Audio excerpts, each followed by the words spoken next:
thank you all for being. I got it. Okay. I want to thank you all for being here. This is a topic that originated for our Unitarian Universalist congregations around land acknowledgements and anti-racism work.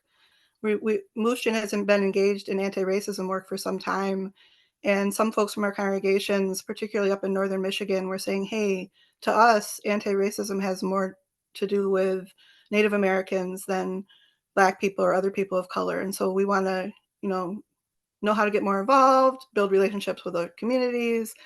And then also many of our congregations started land acknowledgement statements or begun to think about that as something to do over the last few years.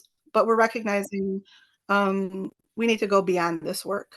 And so thank you all for nudging Michigan Unitarian Universalists to take a closer look at who our neighbors are and what's going on in communities around Michigan, what we need to do, and to listen. I'm going to introduce Sarah Wagner, who's going to start our evening off tonight with a land acknowledgement statement. Thanks, Sarah. Thanks, Jenny. Hi, I'm Sarah. I use she, her pronouns, and I have worked with Surge Metro Detroit and have known Jenny for many years now. And I'm very excited to be here tonight. I'm going to put in the chat a link to a map that you can look at now, or you can look at after, copy it maybe into a tab. And it's a native land map. So this map doesn't purport itself to be perfect, but it talks about the people who were occupying the land before you were here today. So I right now am on Cherokee land. I am literally on the Trail of Tears. So what is now the Tennessee River, and there is a responsibility that I have to the land, and to the people who shepherded the land for millennia. So as we speak, there are over 500 active tribes in what we call the United States of America. It is a complicated and there are places where there is unceded land. So in California, there is unceded land. There are other places where there are treaties. However, even if there were treaties, the treaties have not been honored. But one of the things that I would like to encourage you to do today is to make a donation while you're here. So I am putting in the chat a link that you can follow and or that you can go to. There's Instagram, there's Facebook, and then there's a Cash App link. So please donate. If you can, think about how much you have spent on coffee this week and perhaps donate that.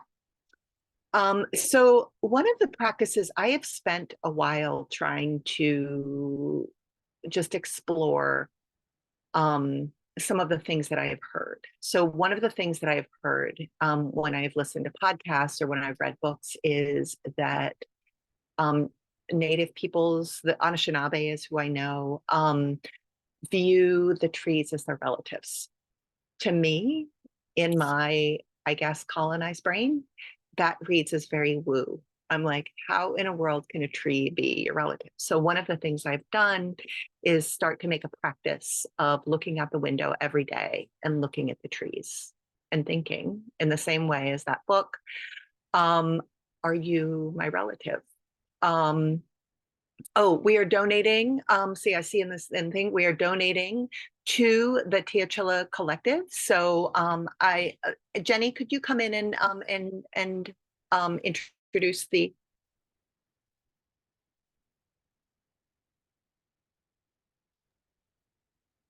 I can, thank you, but only in very brief words, which are one of our speakers tonight, Jaike, who you'll hear from later. She can share a little bit more about that work that she's engaged with. And there was a little bit more that was engaged in the publicity of this event, included with her bio. Yeah. So the donation is basically we are using the labor of um, Native people in order to educate ourselves today. So think about what that's worth and think about what you could end up donating. So, but then I want to move on to the tree. So I sit and I look out the window at the tree and I think, could you be my sibling? Could you be my relative? I look at the rock and I think, could you be my sibling? Could you be my relative? And I really struggle with this. I think about a tree as what can make wood that I could end up making into a piece of furniture that I could end up selling for money. I think about wood that could end up being cut up and used to heat my house. But from a scientific standpoint, trees and I are actually very similar. And so it's interesting that the woo factor is more of a disconnect than and actually what is, because we are made of carbon, nitrogen, oxygen, phosphorus, and sulfur, all of us. We have respiratory systems. We have sexual systems. The trees, I don't know about the rocks, but the trees definitely do. And the trees definitely provide a place for mosses, which have reproductive systems. So the trees and I are actually similar, but I really struggle with that because of the way that I have been like the culture has made this difficulty for me. So I offer you to think about what is your relationship to the land? How do you occupy the space that you are responsible for? What is your relationship to other people? What is your relationship to the earth? And I'm going to do a really quick grounding just to kind of make one other thing that I really wanted to talk about is also that we do not. Actually, I'm going to change my mind, and I will go ahead and do the grounding. So that we can get to the speakers. But I want you to think about where you're sitting or standing or like sitting cross-legged, however you're sitting in the ground. And I want you to think about what your foot is touching. So my foot is touching carpet. Underneath the carpet is subfloor. Underneath that subfloor is rafters. Underneath the rafters is space, because I'm on the second story, but you may not be, and you may have concrete underneath you. Underneath the first floor is like a wood flooring. Underneath the wood flooring is subfloor. Underneath the subfloor is again joists. So like the structure that holds up the floor. And underneath that, for me, because I live perched on a hill, is just earth and rocks. And inside that rock, inside the earth, are all kinds of minerals, are all kinds of living creatures. There are all kinds of things that I cannot see that exist, that need the reciprocity of the way that I live in order to survive. Inside the and there are also tree roots that are growing underneath my house. There's mycelium, which is communicating constantly. So I want you to sit and literally ground, or figuratively ground yourself into the earth. Think about what is underneath you, this teeming substructure, which we walk by all the time, and try and ground yourself in that. If we are doing our job right today, if everyone is doing their job right, you will be a little bit uncomfortable. So you have a place to go if you do feel uncomfortable. So I'll turn it back over to Jenny.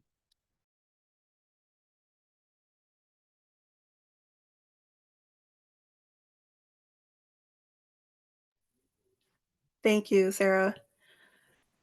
So our hosts tonight are the Michigan Unitarian Universalist Social Justice Network and we are a small nonprofit that works with congregations, particularly Unitarian Universalists around Michigan, on many issues related to social justice, LGBTQ, women's rights, um, environmental justice, anti-racism.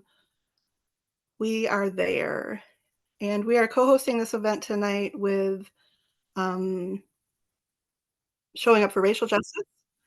And I'd like to invite Katie to say a few words about our organization. Thank you. Can you do a quick verification that you can hear me okay? Awesome. Thank you.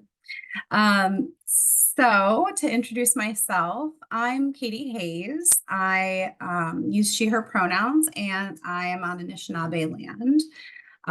Thanks Jenny and MUUSJN for inviting Surge to partner on this awesome event. We're really, really excited to be part of this and be here with all of you tonight. So I'm just going to tell you a little bit about Showing Up for Racial Justice and then turn it back to Jenny. So SURGE is a national network of groups and individuals who are working to undermine white supremacy and to work toward racial justice. Through community organizing, mobilizing, and education, SURGE moves white people to act as part of a multiracial majority for justice with passion and accountability. So our Metro Detroit chapter started in 2015 after the murder of Michael Brown. If I'm correct, I believe that both Jenny and Sarah were original members at that time as well. And we do our work alongside and in deep partnership centering Black and people of color-led movements and organizations. So you all who are here tonight are welcome to join us in our work as we learn, take action, and mobilize together. So I'm going to post a link of our webpage in the chat for those of you who want to learn more. And if you're interested in getting connected and involved, the two things that I really recommend that you look for on that page are to join our newsletter and to join our Slack group, which is an online chat with the group members. So I will go ahead and post that link, and then I will turn it back over to Jenny. Thank you for inviting me to speak. Thank you. Thank you. I want to encourage people who haven't already checked out the Metro Detroit Surge chapter to do so, or to find out what's going on in your neck of the woods, or to start something. And part of the reason I encourage you to do that is since I have done that in Detroit, I've met and built some solid relationships with some people who are now my best friends who I depend on in all kinds of ways. And so get out there and find yourself some friends to do some social justice with. I wanted to say a few more things, but I'm anxious to get to our speakers so they can have as much time as possible tonight. And if we're lucky, we may even have a special guest that's will join us. I'll keep you curious about who that will be while we see if they're able to make the call. And if not, then I'll fill you in later on who it was going to be. I wanted to just say a couple things. The Michigan Unitarian Universalist Social Justice Network, after hearing from folks in our congregations that were interested in doing anti-racism work around issues that might be impacting the Native American community, particularly in Michigan communities, and also our congregation is really digging deeper, looking at land acknowledgement statements. Some have created land acknowledgement statements. Some have been really intentional about the process of that. Some of them are curious about what's next, that we don't just want to recite these empty words in our church services, but we really want to make this meaningful. And does that mean giving land back, paying land taxes? Just really, what does it mean? And so some have, asked Michigan, our organization, for some support on that. And so that's what we're trying to do. And really considering, for me personally, how to lead this work, it was really important that we started with relationships and relationship building. And I think actually being a part of Surge for so many years has really helped me more from a perspective of learning a little bit from Black elders and following the writings and social media of Black women, particularly learning, how much work there is for white people to do before moving into work with Black community, and how a lot of it moves at a much slower pace than we expect it to and want to when we get involved. and how often, and I'm speaking as white people, I'm a white person, and the majority of folks in our Michigan Unitarian Universalist churches and churches around the country are white, and not by, we don't want to be. So learn more about that and get involved. But we are, and so what does that mean for white people doing this work? And a big part of it is to not come and cause more harm or more trauma. Many of us would know that our lineage, our ancestors, are folks that have caused much of the harm in many ways to the land that we're living on now and the people who live here and their ancestors. And so we wanted to encourage folks to slow down, listen. Some of us have been involved with or heard of the truth and reconciliation processes that happened in Canada and have begun some movement here. And what does that look like? Well, the first thing it looks like is to stop and listen and learn from people who've experienced things. And we're really lucky tonight that we have Bronson and Jaike here who are willing to open up and share some stories with us in this space. And I'm glad that Sarah mentioned the kind of movement of wealth is something that we've also talked about a lot in our surge spaces, is that there's a lot of folks, I'm one of them, who certainly does not regard myself as wealthy, but know that white people carry the majority of wealth in our country and that we need to start looking at how to move our money. And so to look at the organization that Jaike will tell you more about, and I'm even going to ask Bronson and Jaike to, drop in their own personal, what is it, cash apps or however you guys move money around. People want to share out to you directly if they've been moved by something that you say, or other organizations that you know that could use our support. I'm going to put that invitation out to you too. But yeah, other than that, I'm just really excited about how many people have showed up for tonight. It really shows true dedication amongst Unitarian Universalists, and I think all of us, to build community. There's diversity here on this call tonight, and I just think there's a interest in building stronger networks, and I'm here for that.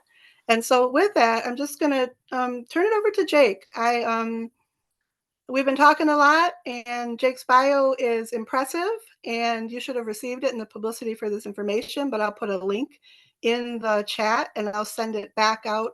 All of you who've attended tonight will get a recording of this call and contact information for Jaike and Bronson and further resource lists. And so we will be sending that out to you so you can hear more about Jaike beyond what they share tonight. Thanks, Jaike. Thank you. Thank you for that lead, Jenny. It feels like a very welcoming, warm space. Okango Washte Omani Winya. That is my Dakota name. It translates to Walks the Good Road Woman. I'm a member of MHA, or what we know as 3 affiliated tribes out of Newtown, North Dakota. My community, however, is Fort Peck Sioux over in Poplar, Montana, one of the poorest and most destitute counties in the entire United States, being that of Roosevelt County. I have done a lot of abolition work, a lot of decolonizing work. I lived in Seattle for about 20 years and started my activism out there. And the older I got, the more I understood the connection to, why events in my life played out the way they did in such a very adverse way compared to that of my white peers, being a Native American femme body in what we call Turtle Island, what you guys call the United States. And I think first we need to look at that if we're going to talk about decolonization, that we actually need to address colonization first, right? How did this all happen? Can you, to yourself, name, Native people in your life? Can you name anyone who lives on a reservation who you can talk to that has that experience, that is one of the the highest rates of all of the markers of public health crises in any country, let alone a developed country like the United States of America? The highest teen suicide rate, the highest domestic violence rate. There are 6 grocery stores in 500 square miles in my northeastern corner of Montana. 500 square miles. You can't get resources up there. And this was a project, started by colonization. And in as much as manifest destiny, if you guys have ever, heard of that, or westward expansion is a part of our history in this country, regardless of if we're, native or white or any other race. It's that manifest destiny is what began the genocide project. There's no way of denying that. There's no way of softening it, and there's no way of making it feel better. And if we're going to recognize colonization, we have to recognize that there was a genocide and that there is a continuing genocide currently. And an example of that, when I was last out in Fort Peck last year, October, I went out to help bring my sister literally back to life. She'd almost died from endocarditis. And in that time period, I was there for 3 weeks, and 4 individuals passed away. They were all 24 and younger. One woman was run over by a train, maybe fentanyl related, maybe not. Maybe it was a suicide. We're not sure as her community. Somebody else had drowned. He was 18.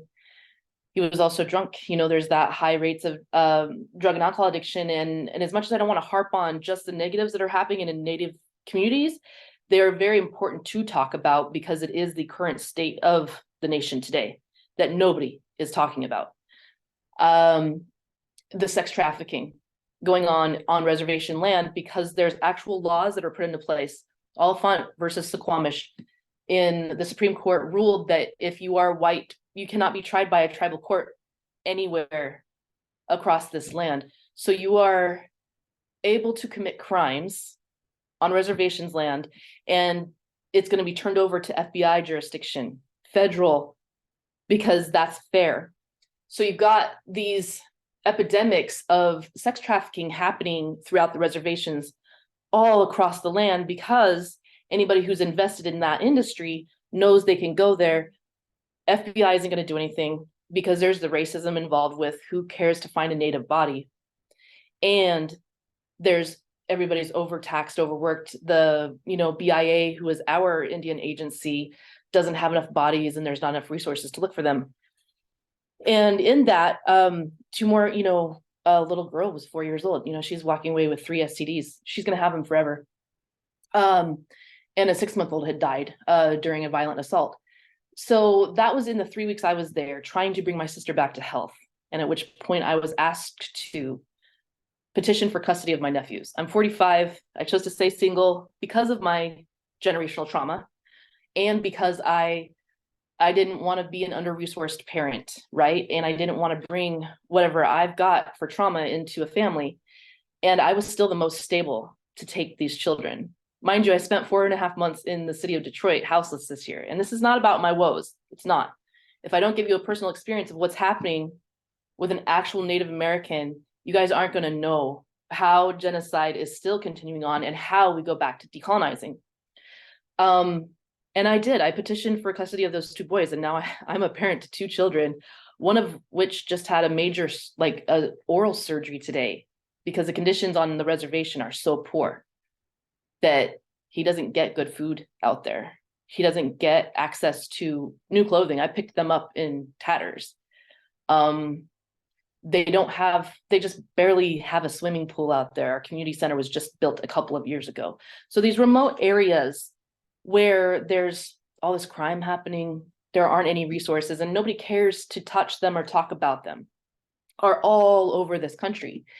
And in that we are, there's this big cry for ending colonization of Palestinian, right? Like that is an important fight and we need to fight it because we're not down with it. We are not down with people dying senselessly, women and children being killed. But when I've got the average rate of, now it's not the 50-year-old who's dying. When you look in the obituary for Poplar, Montana, any week you'll see 50, 51, 53. That's our average rate for our elders right now because health quality is so poor. Standards are so poor. The healthcare system doesn't even exist out there.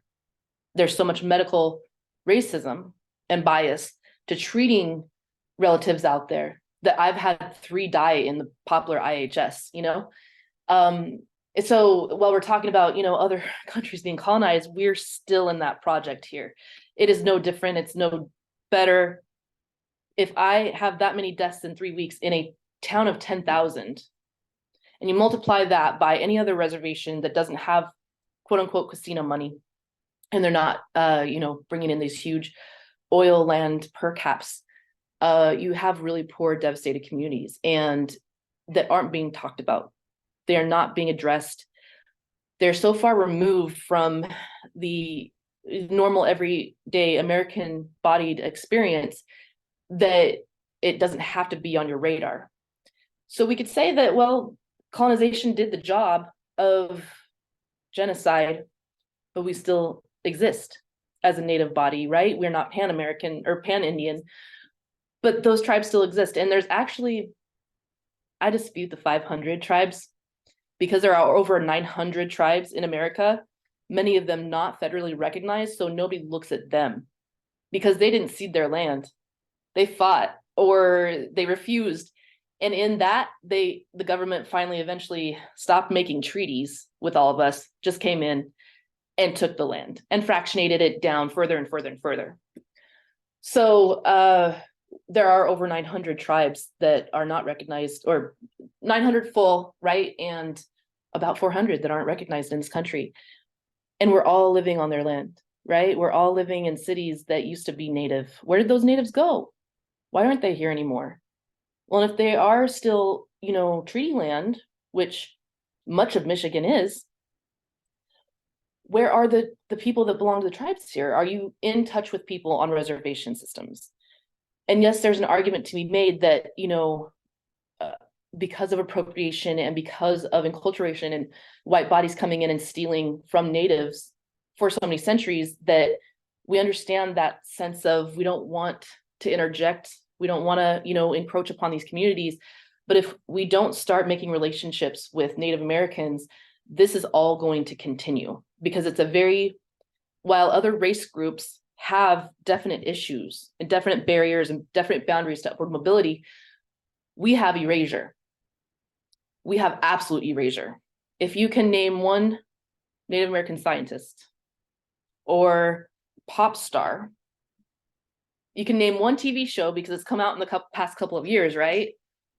But how many people can you name that are Native American, that are household names, that have come from those reservations and overcome all of the hurdles? And the reasons you don't see people on a national scale that everybody knows is a Native person, and more than just one or two, is because it's so hard to get off of a reservation, and or you don't want to leave because that's your home.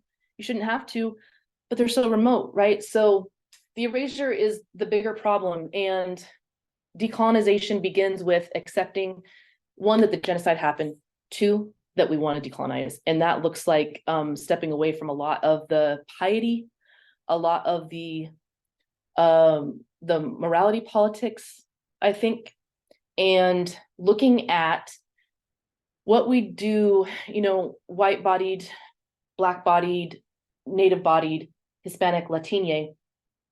How have we been colonized, each individually, in a way that has kept us from putting community first, from putting nature and the resources that feed us and house us and clothe us first? What are those relationships like? Why are we so afraid of even being loud? If I let out a little, it terrifies people. Like, they see my last name and they giggle. There's like an animosity and a fear of what the Native American is like on this continent. And in that, we're out here dying, right? And thriving. We are revitalizing language, and we're revitalizing food culture and bringing back, food sovereignty, cultures and traditions, because I'm alive as long as it has been legal to be Native American. Literally in 1978, that's when the law was lifted, saying that we could speak our languages and we could dress our regalia, so there's a lot to look at within the history. And where are we getting our history from? What history have we been fed? Have we taken it from actual Native American people? Because if you haven't, you might have a very skewed version of what America is, and how the land you're living on is on the massacred body almost definitely, of Native people that used to live there. I want to check in on my time because I feel like I have to be close to 10 minutes. Jenny, do you want to cue me in? Yeah, I think this is a good time to take a deep breath, Yep, it's heavy. everybody. It's heavy. It A is, lot of it's heavy. responsibility to carry this information. It's going to leave you feeling very upset almost all the time, and maybe even upset with me, and that's okay. But yeah, we can mute for a little while and move on. Yeah, let's all take a breath and thank Jaike for sharing so deeply, so truthfully on a Zoom meeting, not even in a physical space, with people who she can see and not see, and has never met almost everyone here before. So Jaike, thanks so much for sharing so deeply and for taking on all the responsibility to come and educate us and our communities and to take your nephews and give them what they need and finding communities of support for them here in Michigan. I'm so glad Thank you're you. here. Thank you. I met Jaike through water justice work in Michigan, Line 5 particularly. And I connected with Jaike right away and had some good conversations with Jaike about the work that Unitarian Universalists are interested in doing and that she wanted to be a part of it. And so I just appreciate that because we shouldn't expect that everybody wants to be a part of it. And we need to respect when people don't want to be a part of it or need to step back from being a part of it. I want to hear more from Jaike, and I'm sure that you all do too. And there's going to be a chance to ask her some direct questions, and her and Bronson may have a little dialogue with each other. But we're going to shift and give Bronson some chance to share tonight. May have some similar, maybe have some other perspectives to share. And then we'll go back and hear a little bit more from Jaike. I got to know Bronson really recently with work around the Native Justice community and also feel this awesome connection to Bronson and Detroit community. And we found a lot of similar interest in people in our worlds. And so I'm excited to have him here to share as well. And again, his bio was shared out with the publicity, but we're going to get those into the chat for you so that you can follow up. And that will also be in our follow-up materials that we send with their contact information. So you can have them come out and speak at your congregations and at your organizations. So Bronson, take it away. Yeah, no, MUUSJN, thanks for sharing, Jaike. Just wanted to let you know, Jennifer, the special guest has arrived. Yay! I nominated that she go as an elder, just following traditions, but she said it's fine, take it on. I see Pat's here and a few others, so no, great turnout. I need Buju, Bronson and Dishnakas, McGeezy and Dodem, Bronson Herman here.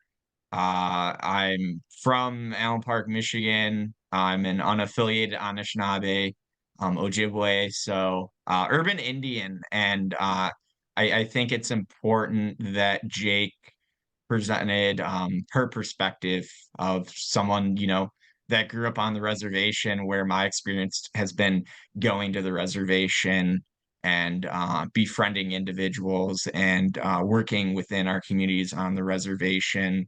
Um, I'm stealing this from a good friend, a mentor, but someone who I really admire. I'm going to see him later this week. But one thing that he taught me is just for virtual kind of events like this, and this is one thing that he did during COVID, is he requested that everyone just have a simple glass of water, having water, and then just a candle and a flame. And basically, his discussion, his lesson, his teaching is we all come from water. That's a way of uniting us. That's through birth. That's what we came through. And then we each have a flame. There's the sacred fire. So if you look within all different cultures, backgrounds, there's that water, the importance of water that is in the land. And, Sarah touched on it, having that awareness of where you're at, interactions. I really loved how you touched on the stones and rocks when When we do a sweat lodge ceremony, those rocks we're using, those are grandmother and grandfather Mishomis and Nokomis. Those rocks are sacrificing themselves. They have the knowledge within there, and there's a lot of teaching and healing and medicine in that. So really having that awareness of where you're at, where you're residing, and what land you're on as well. So again, I really appreciate Jaike sharing some personal kind of stories and histories. And it's sad to say, Jaike's story isn't the only one that I've heard. But I really want to kind of propose this question. How do we respond when we encounter the perceived other? I think that's something important. Working in racial justice and additionally in interfaith work, how do we respond? How do we respond when we run into someone with the last name Spotted Wolf? Do we have these assumptions? Do we jump to conclusions? Um, and I would just say overall, I mean, as far as colonization, you look at the discrepancies in numbers, such as the MMIW, issues, public service, access to um, basic needs and services. But additionally, I just feel like the isolation. I mean, I've worked in Keweenaw Bay Indian community that's all the way up in Baraga, and how far that is from Lansing and some of these bigger areas. So, just really kind of think of that. And I think when we have these interactions, we have a choice. How do we respond? Are we open? Are we closed off? Do we hold on to assumptions? And I just have one quote in particular from John Trudell, just great individual. Definitely recommend his work. I actually have one of his posts. I have this quote, made a poster of it in my room. But no matter what they ever do to us, we must always act for the love of our people and the earth. We must not react out of hatred against those who have no sense. So, Jaike talked on some of the discrepancies, some of the issues I know here in Michigan, and then even some First Nations locations in Ontario. These are, I hate the term, but first world countries, and you have folks living in third world country conditions. Really, I know in particular in Ontario, some areas of Ontario, just, people living out in the bush, people with no housing, running water, um, some really sort of difficult situations.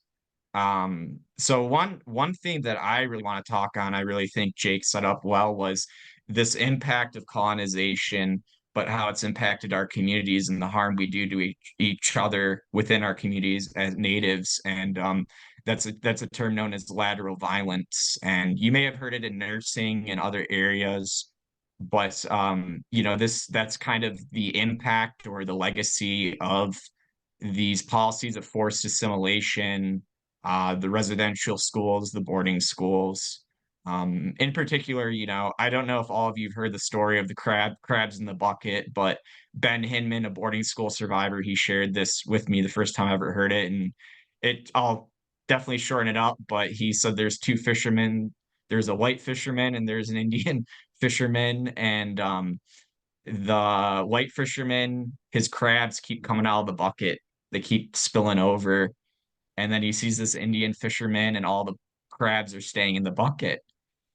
So the white fisherman walks out, excuse me, the white fisherman walks over and he goes, so what's the secret? Why are you able to keep your crabs in the bucket? Like mine keeps spilling over. And he goes, oh, you don't know. These are Indian crabs. Once one crab gets to the top, all the rest bring them back down. So really it's kind of like doing the bidding of the colonizers.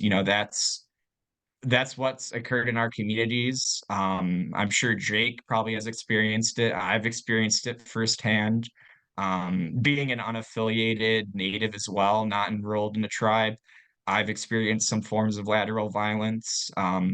Being multiracial as well, multicultural, definitely I feel like individuals run into identity issues I've ran into it with friends who parent, Mexican Americans, and they run into it.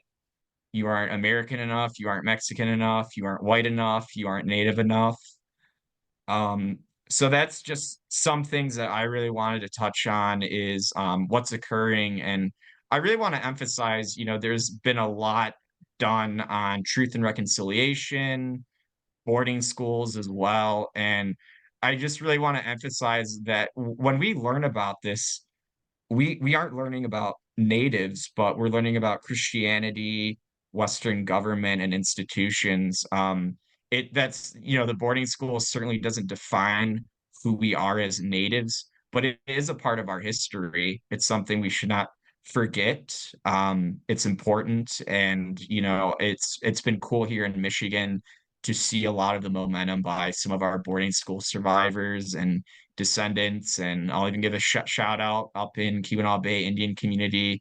They have a whole exhibition, the Walking Together, where they brought in some boarding school survivors that will be definitely traveling throughout the state. So I think the important thing is really for truth and reconciliation is truth first, having an engagement like this, hearing firsthand experiences, having that cross-cultural exchange, having dialogue, having uncomfortable situations or conversations. So I feel like I'm fortunate. I have a unique perspective.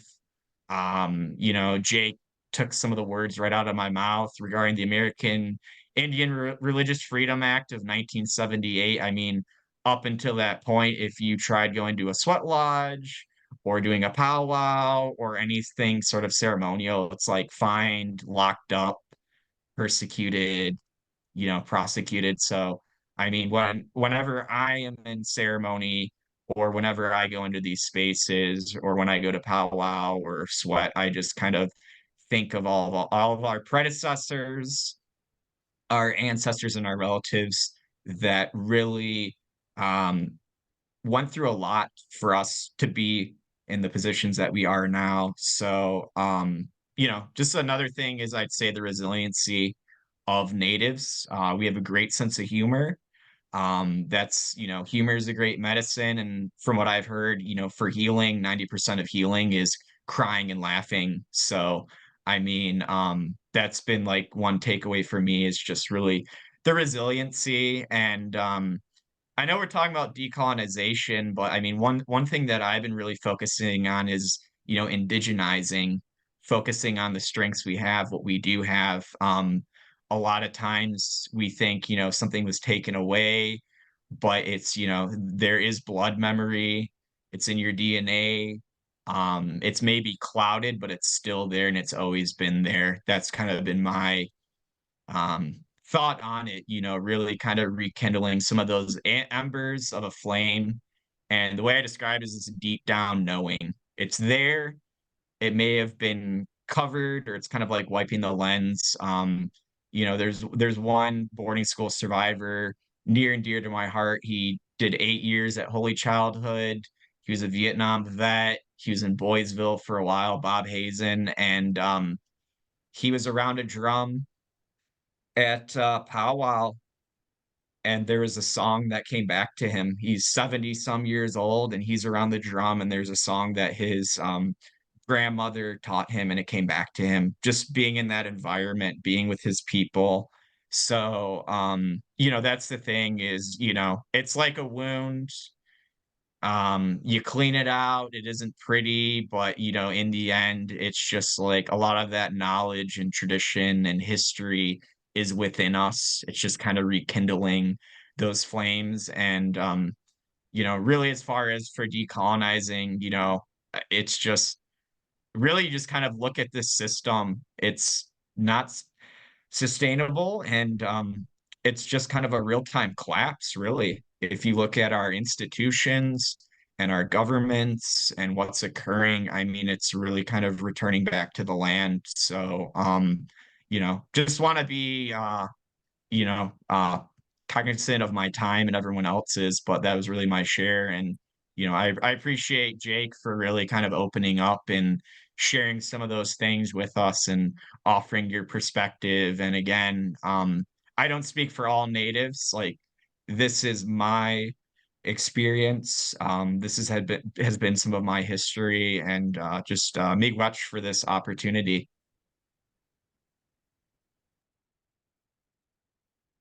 Bronson, thank you. Wow. Okay, another deep breath for everybody. Bronson said a lot and touched on a lot of different things as well. It's just like, I'm going to segue back to Jake quickly. But I'm just thinking, and the three of us were thinking as we were talking and preparing for this, and many of you, who tuned in tonight were probably wondering, where are they going to go with this topic, decolonization, because it's so big, right? It's so big. There's so much that needs to be decolonized, indigenized. I love that. That's awesome. Yes, indigenous. You say the word again, Bronson, please. Oh, just indigenize, or really focusing on Indigenize. our indigenous strengths. It's just Sarah touched on it again, just our connection to the land, looking at animals as relatives, how we consume things, really that respect. And I just feel like overall, universally, is kind of a wake-up call, COVID and civil unrest and these things. And it's, I've heard in the past, they say for Native Americans, they are the first people and they'll be the last ones. So really, just wanted to touch on that as well. Thank you. Yeah, so I want, if you're with us tonight or watching this on a recording, I want you to know there'll be more of this. The Michigan Unitarian Universalist Social Justice is committed to continuing this work, especially as long as there is interest and funding. But now we've got funding to go for a few more months, and we want to do some more, particularly with Bronson and Jake, and other Indigenous folks that we can connect with and want to share with us. I wanted to just see if Jake had any immediate responses to what Bronson said, and then I can kind of share some questions from the chat. And if you have other questions, now's a good time to throw them in the chat. That was a really, really great talk, Bronson, and I really appreciate you bringing lateral violence into it. Because if you imagine what, starting back in even say late middle colonization, 1800s, 1850, right? We're a couple hundred years into this. We've got some decorum changes, and now, smallpox blankets are just like ravaging everybody. And then you get to residential schools where children are literally being ripped out of parents, arms and chests, and being taken hundreds of miles away where you couldn't travel to in any sort of, quick amount of time. You're still using horses out on the plains. And the psychological damage that did to people, the psychological damage of being starved out and only been fed rations by the United States government, the psychological damage of the 60s scoop of women being sterilized so that they wouldn't make poor choices and have more brown babies that couldn't be fed, and that we're going to continue to live in poverty. So we were part of that project of women that were sterilized so that we would not procreate, and that psychological damage. And then you get to, alcohol and drugs flooding reservations, and that very much being, I think, a government project. There's no way it cannot be, because if a government is overseeing the health of nations, the government is not doing their job to oversee the health of Indian nations in this country right now, obviously. So in that, that psychological damage around lateral violence, right? You're going to get a lot of people, for one, we're walking into a world sometimes if we're out in urban spaces and we live off res, and we are, trying to carry our cultures and our traditions with us and our language with us, but having to interact in a westernized world. It's a very confusing thing to do. It's a very hard thing to do. And you can't just be one or the other, especially if you are white passing. There's another element to it. That experience shapes, like how you're going to interact with other people. So when it comes to, getting to know natives and maybe involving yourself in our issues, you are going to come up against significant trauma. So one thing I would recommend, I think, is even becoming trauma informed, right? And understanding that we have been ravaged, we have been devastated, we have been destroyed. Well, not destroyed because we're still alive, but we have been, you know, our souls crushed, our spirits just annihilated over the past 400 to 600 years. And in that, we're not showing up in the way that the Western world wants us to, right? So it's going to be hard. It's going to be confusing for everybody to know like how to tiptoe around this. But decolonization also doesn't have to mean going back to living in teepees on the plains and picking berries and hunting, you know, with a bow and arrow. Like you can be modern. We are modern Indians. We are modern. We are, we speak English, you know, because we had to. We engage in westernized white culture, you know, and in that there are technologies that are good for everyone, right? Medicines, even some medicines, I believe in plant medicines and Western medicine and some pharmaceuticals. I believe in therapy, and I also believe in a talking circle. I believe in the red road of recovery. I also believe in AA, you know, like it doesn't have to look like you have to go back to only your roots as when your culture was indigenous in Scotland or, you know, Prague. It's that we can take what's here now, as long as what decolonization looks like is that we are remembering how to treat each other, right? How to show up for each other. And that America is a very sick country right now. You know, we're the one country that you can go on a shooting rampage in a school. We don't protect our children. We don't treat our children as if they have a voice or if they matter. And to natives, 7 generations ahead is how I have to think about these children. So even though I'm in the poorest, destitute state I've ever been in as an adult, I've got like physical reasons for that right now, and I'm not able to work and do the jobs I used to do. I can't put these children's lives that I'm caring for now on the back burner. It is my cultural responsibility to run myself ragged, you know, to the point to making sure that they have every vital necessity that they need, that they had, you know, 75% less of back on the reservation. And I will stay poor doing that because that's my cultural responsibility, and I am fine doing that. But westernized culture doesn't look at it like that, right? We look at instant gratification of an Amazon delivery making things so much more convenient, you know, and of not thinking about the diesel fuel that went into the plane that delivered, or the cargo ship, right? Or the thousands of trees that were cut down for the toilet paper that I use, you know, not really thinking ahead, caring for the land, making that the number one priority, and accepting that without the land, without clean water, we don't survive as a human species. That's not a native thing, that's a human being thing, right? So when I hear people talk about how decolonization, and Bronson hit on that, you know, we'll be the last ones alive, it's because we know how to survive off the land and we respect it. And in the Mother Nature way, and as much as there are ideologies floating out there in religion, informing a whole bunch of people about their decisions right now, and some really dangerous ones at that, that none of that matters if you aren't taking care of the land that takes care of you, right? So we've lost that connection, and getting back to that connection and to being very real about how we as Americans show up in community even, you know, are we more want to just, you know, not build community and not communicate with each other because the world's a scary place and I'm a little terrified of that stranger who I've never met and who might be, you know, carrying a weapon, or they might be on drugs today? Or am I going to do the human thing, you know, and interact with that person no matter what they might be presenting, you know, or what my brain might be making up about their story, right? And that's what decolonization, I think, in its root for me, why it's important, is because it's survival of the human race. Truly, truly, on many levels. If we can treat our earth with respect, then we treat our families with respect, then we can treat our neighbors with respect. And then you start to see these whole sea changes in communities where maybe you're prioritizing housing first as a policy measure, where you're prioritizing women's health as a measure. Because even outside of Native communities, we have a way too high rate of, mortality during pregnancy, labor, and delivery. And there's no reason that infant mortality, that's for, again, a developed nation, right? That's insane.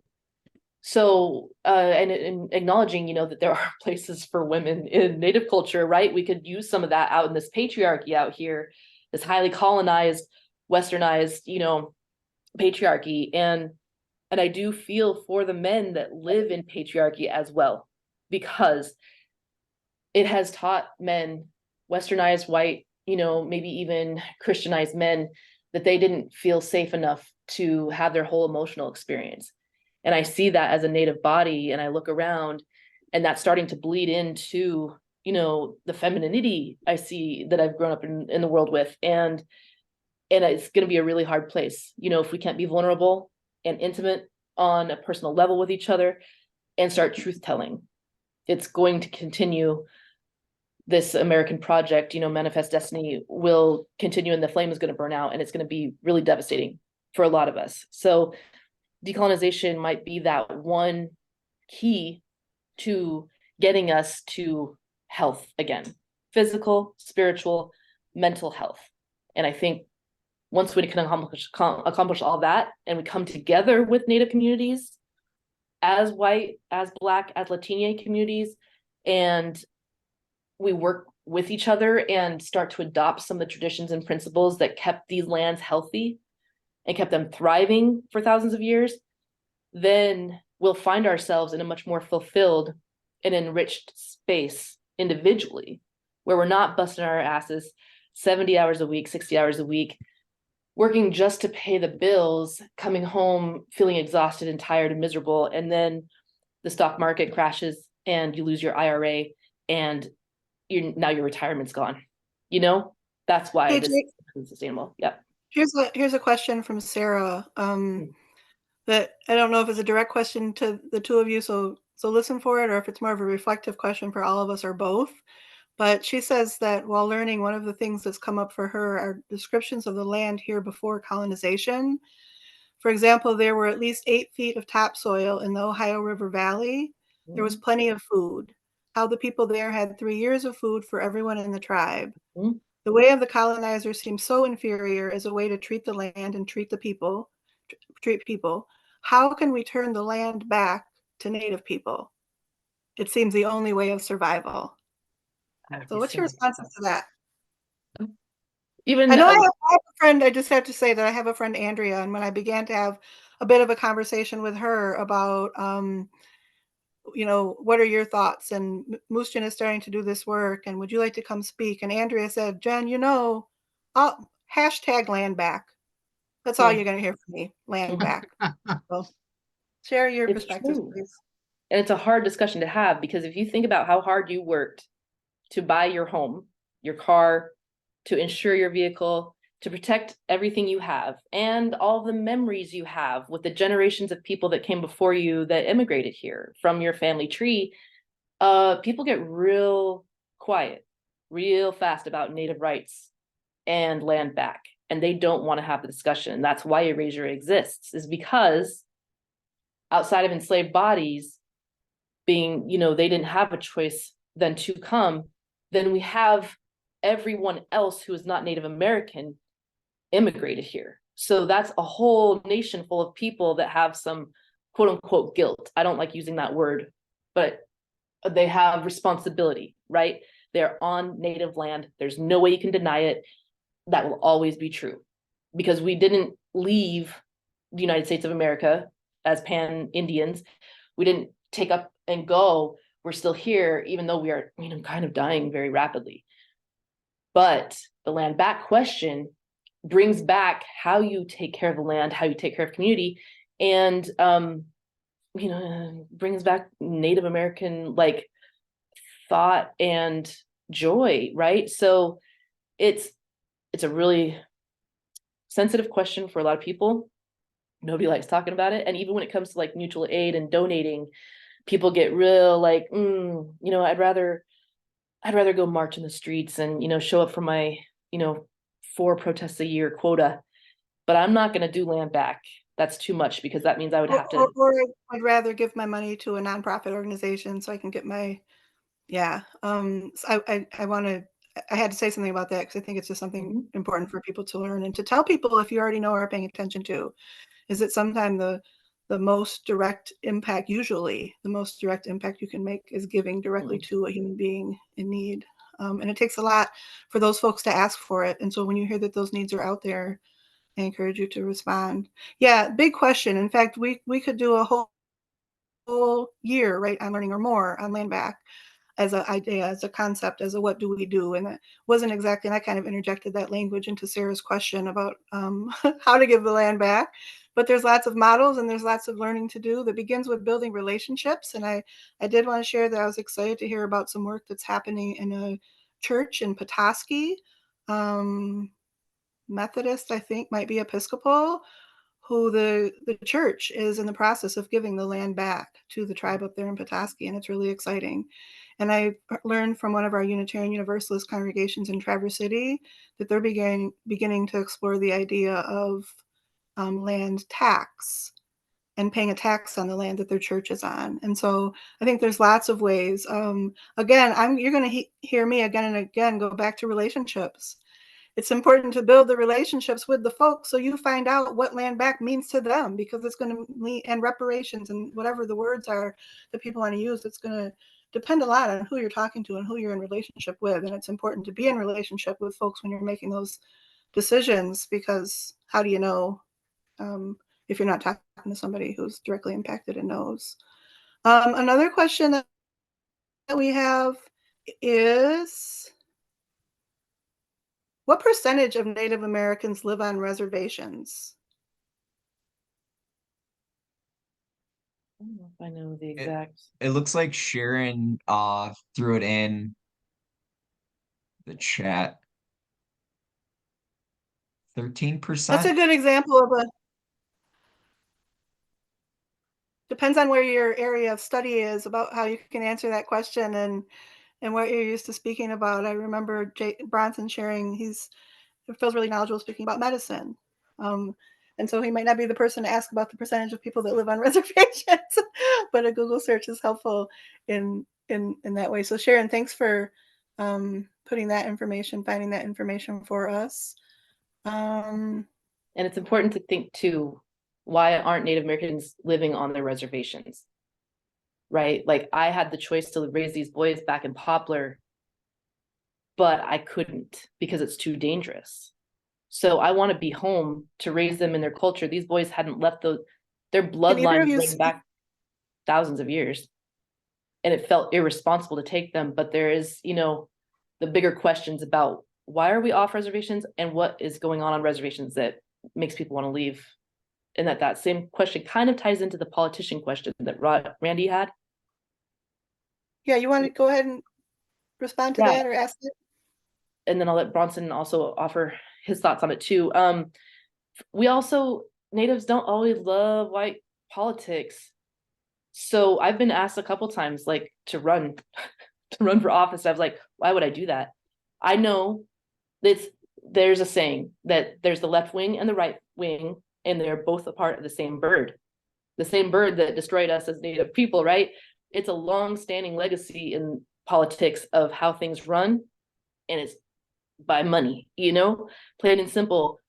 We could put Deb Haaland in the White House, in the Secretary of the Interior, and they're not going to give her mobility. They are not going to let her make choices that help bring awareness to Native issues on a bigger scale because they're still invested in colonization. But go ahead, Bronson.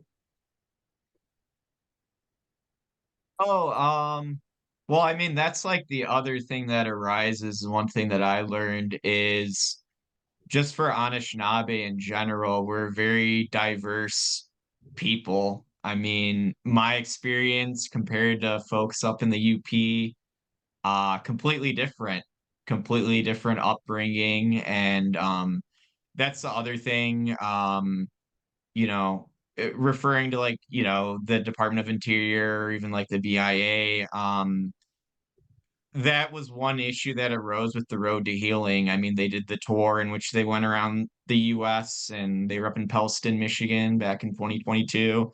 And they brought in all these boarding school survivors and these descendants, and they told them, we're going to stay here until everyone shares their story. And they didn't. And I get it. They have their own agenda. And as Jaike said, Deb Holland could be in this position or that area, but it's really just difficult within the system. And I liked how you touched on the distrust of institutions as well. I mean, I had a few questions. They said, why aren't natives as involved in politics? And I'd say geography, just very isolated from, if you look at the reservations for Michigan, really it's away from Lansing, away from some of the urban areas that really have that political power. And I hate to laugh, but it's just like some of the natives that I do know that are politicians, I was like, I don't know if I want them in office, just some of their beliefs. I'm not throwing anyone under the bus, but just a few out of like Oklahoma and things, just some of their rhetoric and kind of their voting record as well. I mean, it just feel like it really goes against their teachings. So that's all I really have to comment on that. But I mean, it's important of having that representation, but I think that's the issue. And we run into it with kind of other elected officials, is they have these great ideas, they look like us, they speak like us, they may have the traditions or a good heart, but it's kind of the system that they have to function in. And that's the frustrating part. So and then there's just one other question. It was from Pat about urban Indians. I can follow up with him. I'll probably be up in KBIC. We can do a phone call, something. I definitely want to catch up with Patrick. So Great, thank you. Bronson shared that our special guest is able to be here. I kind of want to share who that is and give her time to speak. I will be including her bio when we send out the follow-up information to this. Some of you may have heard of her or heard her speak before, or may be friends with Linda Cypriot Kilborn. And I got connected with, Bronson connected me with Linda. Linda's work is something that I've been paying attention to for a couple years, but haven't really gotten involved in. Feel more the need to do that now. And it ties a little bit into Deborah Rowe's question. I'm curious about what are the most important things we can do for healing, justice, reparations, and more. And Jaike responded in the chat, many suggestions.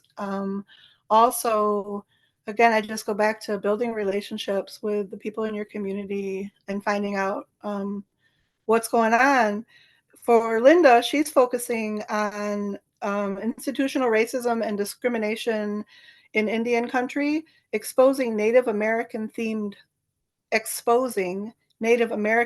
sports team names and mascots in Michigan. And so she's been doing a lot of work, and she can tell you more about that. She was able to connect with us by phone. I had a great conversation with Linda this week, and look forward to doing a lot more work and good conversations with you. Linda, can you hear me?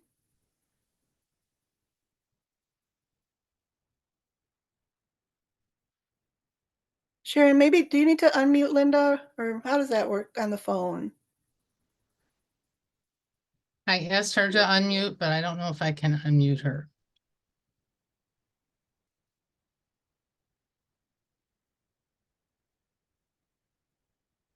Darryl, maybe you can try that too. I'm not sure.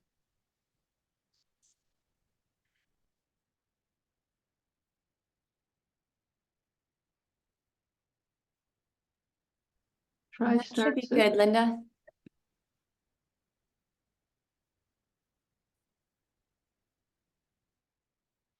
Linda, can you hear us? I just messaged her. I told her she was muted. Maybe *6 or *9. Hello. There. Hello. BK. Hello. Hey, Vivi. Welcome. We made welcome. it connected.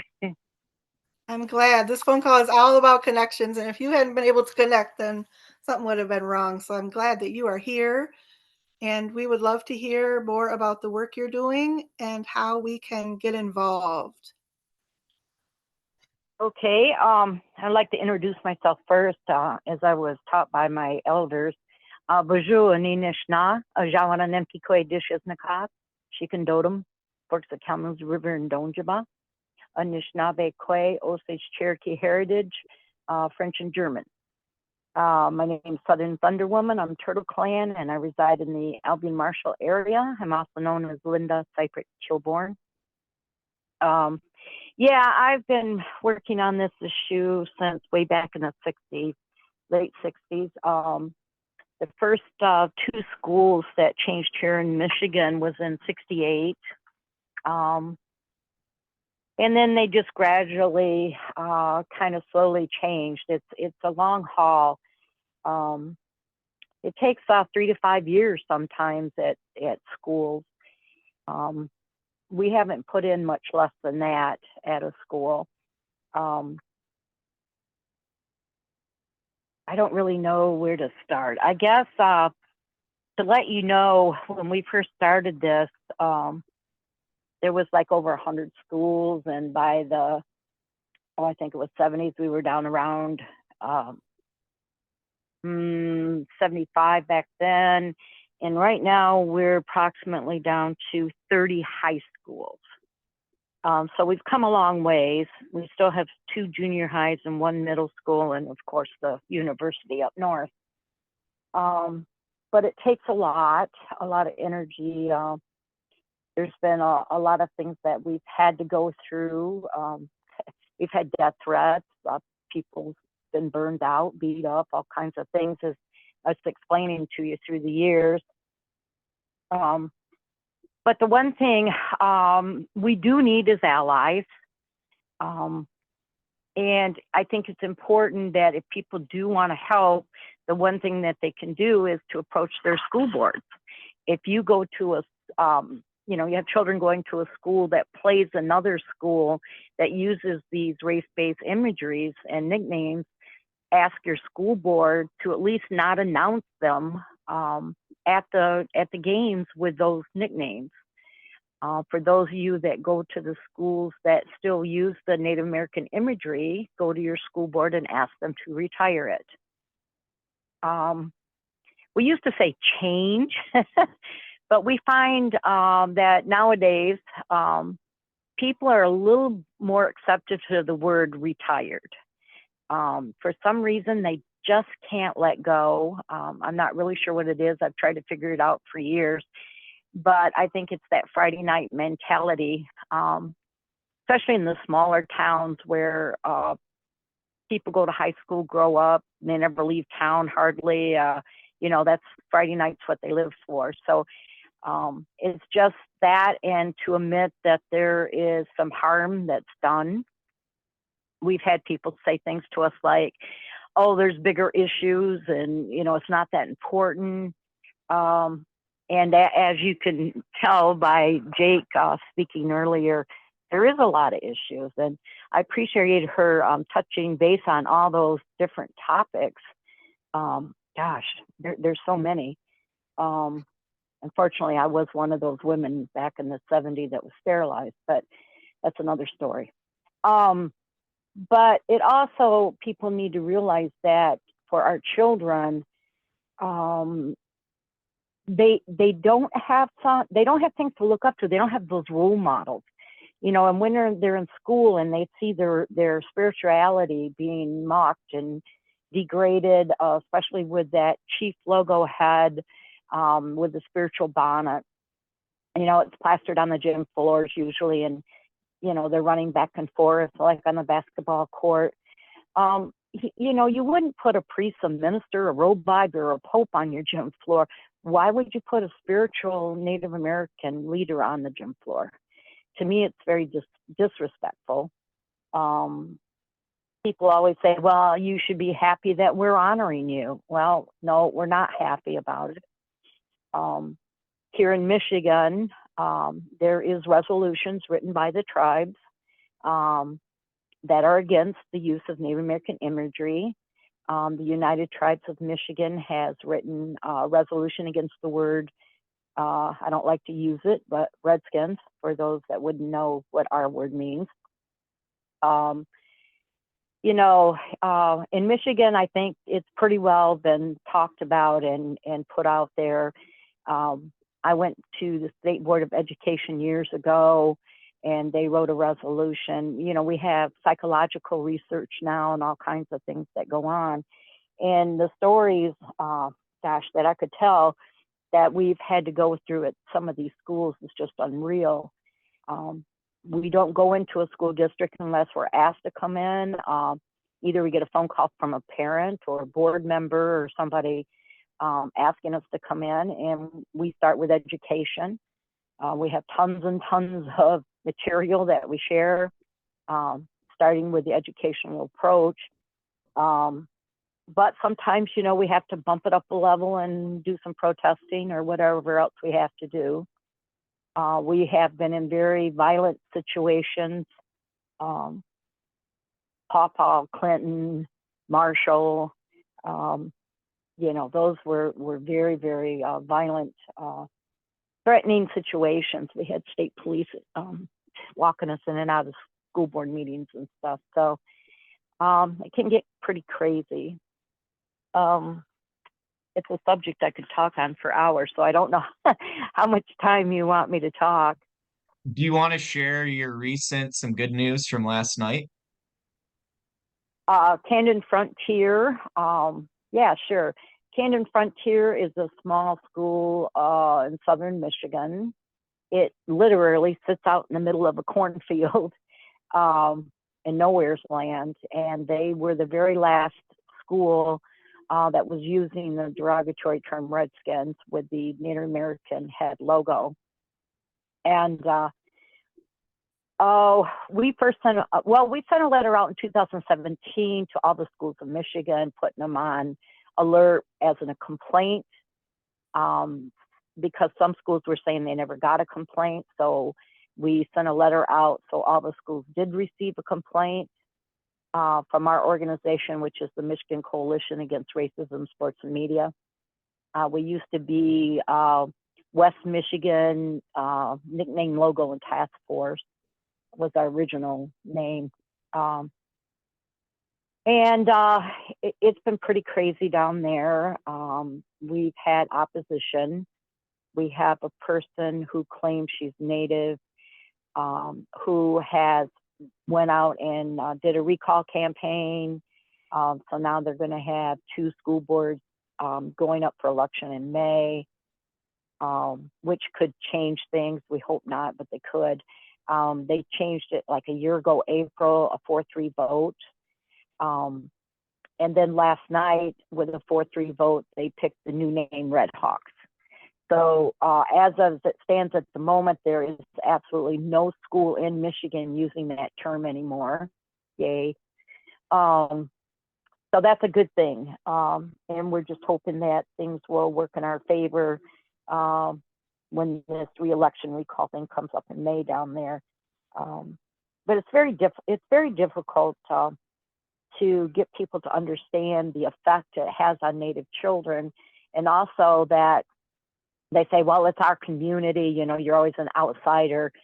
They're taxpayers. Well, we're all taxpayers, and, you know, federal funding pays for federal programs in every school, so you really have the right to speak. Or they'll tell you to go back where you came from, but, you know, we're where we've always been. They're the ones that need to go back, but that's another story there too. So anyways, yeah, it's really hard to get people to even take a look, you know, to understand, do the research, find out what's really going on. And it's not everybody, you know, some people get it right away and they're like, yeah, it needs to change. They understand, but you always have the hardcore that just don't want to give in. They don't want to listen. They don't care, you know, the whole 9 yards. And that's when things start getting ugly and you get death threats and all that kind of stuff that goes on. So we've come a long ways through the years. We have a good group of people that work very hard getting things done. We have a school up in the UP up there, it's called Calumet. They're using a sacred pewagan, which is a pipe, in their school logo. And we've been trying to get them to change for years. They call themselves the Copper Kings. So why they choose to use a sacred religious pipe in their logo is beyond me, but they want to hang on to it. So we're still working on that one. And then we have the Wyandotte Roosevelt Marching Band down in Wyandotte. The school's the Bears, but the band itself calls themselves the Chiefs, and they use the Native American head logo, and brought somebody up from Oklahoma who blessed them and said they could use it.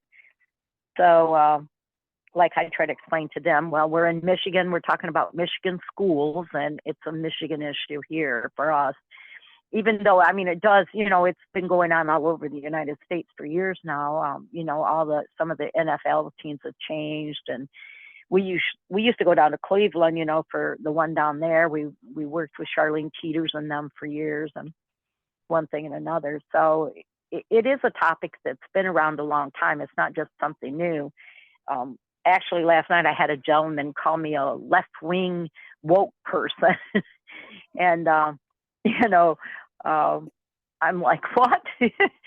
But yeah, you know, it can get pretty crazy sometimes. And it's, you know, it's a lot of weight to carry because it affects, you know, the 7 generations coming up.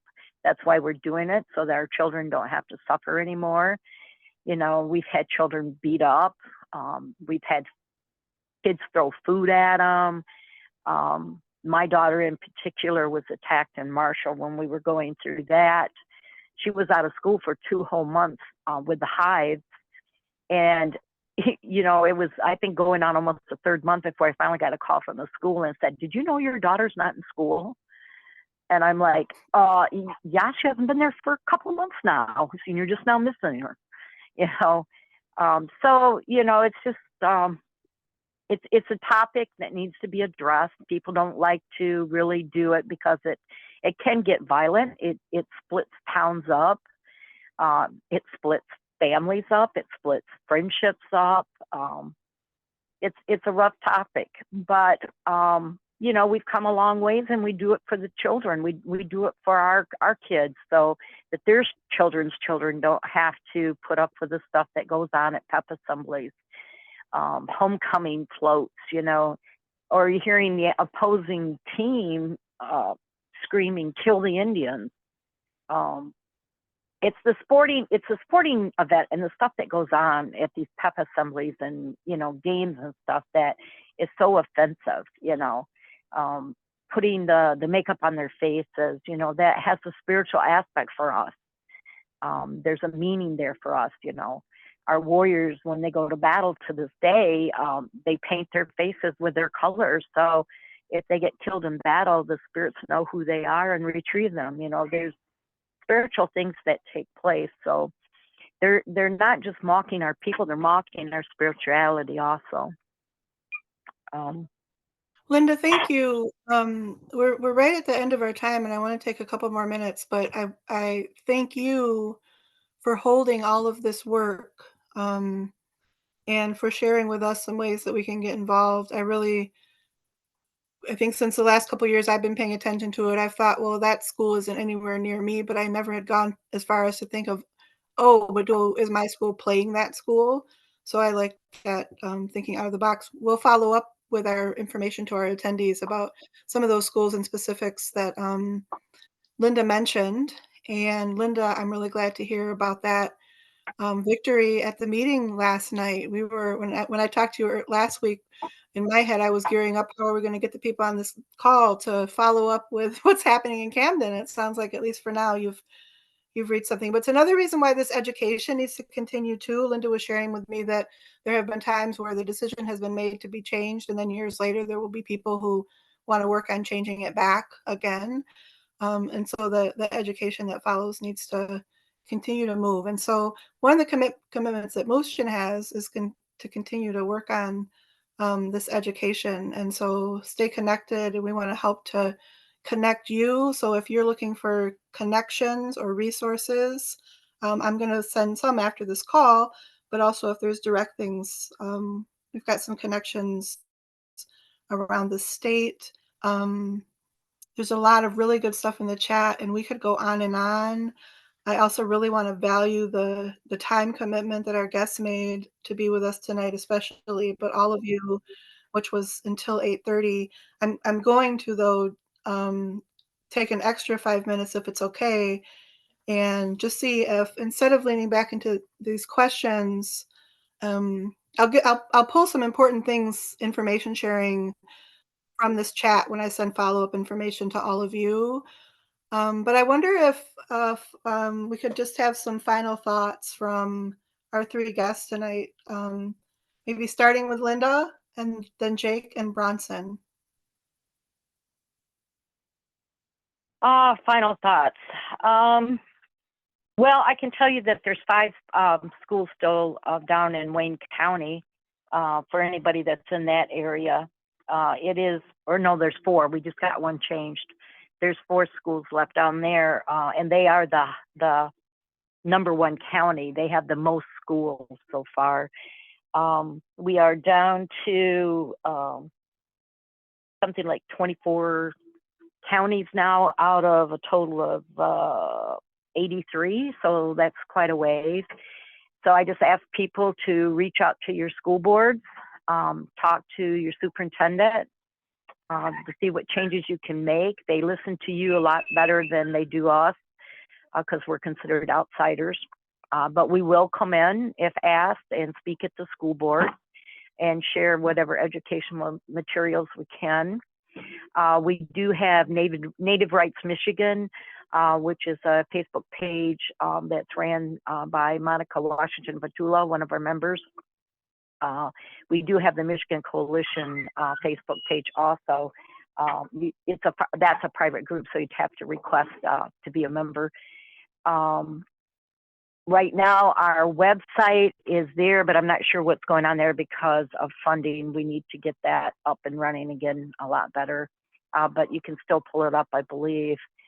And then you can always touch base with me. I have a Facebook page, Linda Seifert Kilburn, or if you want to share my number with somebody, they want to talk, I'm willing to do that also. So we just hope that people will come together and support us. And do what's best for the next 7 generations coming up behind us. Oh, Chimigwet. Great, thank you so much. And again, I just want to push the moving our money piece again. Linda mentioned her website needs to be updated, and it has to do with money, right? Websites cost money. Getting people to update the website costs money, and lots of times folks are asking from our congregations and other activists, what can I do? How can I help? How can I support? What action can I take? And don't immediately think about money and what a big impact it can have.